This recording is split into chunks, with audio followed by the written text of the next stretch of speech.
종합부동산세 고지서가 일제히 발송이 됐는데요. 국민의힘이 종부세 부과 기준 완화를 요구하고 나섰습니다. 민주당은 이미 일가구 장기 보유자의 종부세 완화 방안이 마련된 상태라면서 정치 공세를 멈추라고 맞섰습니다. 취재기자 연결합니다. 한현희 기자.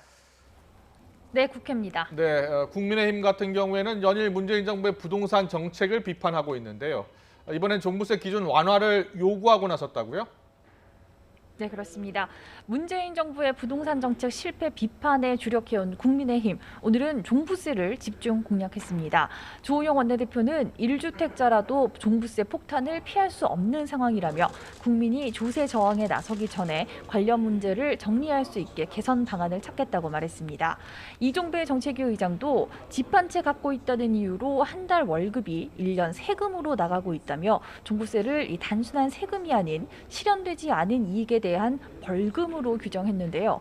이어 정부가 잘못된 정책으로 서울 시내 집값을 올려놓았다며 종부세 최대 피해자는 바로 서울 시민이라고 지적했습니다.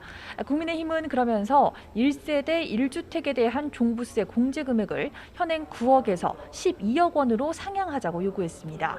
또 주택 장기 보유 공제를 확대해서 1주택자의 세 부담을 완화하는 방안을 조만간 마련하겠다고 말했는데요. 민주당은 국민의힘의 이 같은 지적이 사실과 다르다며 정치 공세로 규정했습니다. 이미 장기 보유자나 고령자에 대해서는 종부세를 80%까지 혜택을 주는 내용으로 대안이 마련돼 있다는 겁니다. 주택 하나에 장기 거주하는 분께 별도의 불이익이 가선 안 된다는 차원의 조치로 지난 8월 법 개정을 완료했고 내년부터 적용된다고 설명했습니다. 또 국민의힘이 주장하는 종부세 기준 완화는 지난 총선 때부터 주장했던 것이라며 큰 의미를 두지 않는 분위기입니다. 아파트 가격이 더 크게 올랐는데 세금 오른 것만 지적하면 안 된다는 건데요. 개별 의원들의 주장도 이어지고 있습니다. 진성준 의원은 앞서 SNS를 통해 세금이 2배나 늘었다는 사례들은 모두 강남의 초고가 아파트들이고 그 정도로 비싼 아파트에 살거나 집값이 뛴 아파트를 소유했다면 그만한 세금은 내는 게 옳다고 주장했습니다.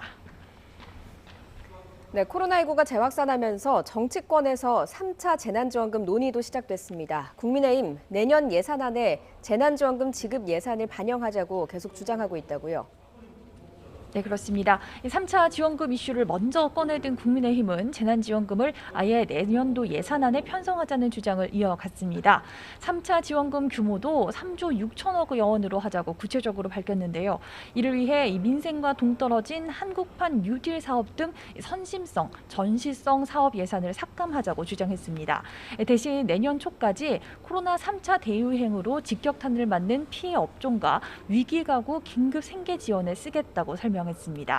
국민의힘의 이 같은 주장에 민주당은 현실성이 없는 주장이라고 맞서고 있습니다. 민주당 예결위 간사인 박홍근 의원은 국민의힘 주장이 정치적인 셈법에 따른 근시안적인 접근이라고 지적하며 내년도 예산안 감액을 통해 그 정도의 금액을 만들기 쉽지 않은 상황이라고 설명했습니다. 또 3차 유행이 어느 정도 커질지 모르는 상황에서 무조건 예산부터 편성할 수는 없다며 피해 규모를 판단하고 그에 걸맞은 대책을 찾는 것이 상식이라고 강조했습니다.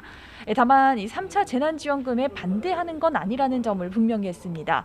박 의원은 야당이 추가적인 국채 발행에 동의한다면 예비비를 책정해두고 나중에 지원 규모와 대상, 방법을 확정하는 방안도 고려할 수 있다고 덧붙였습니다.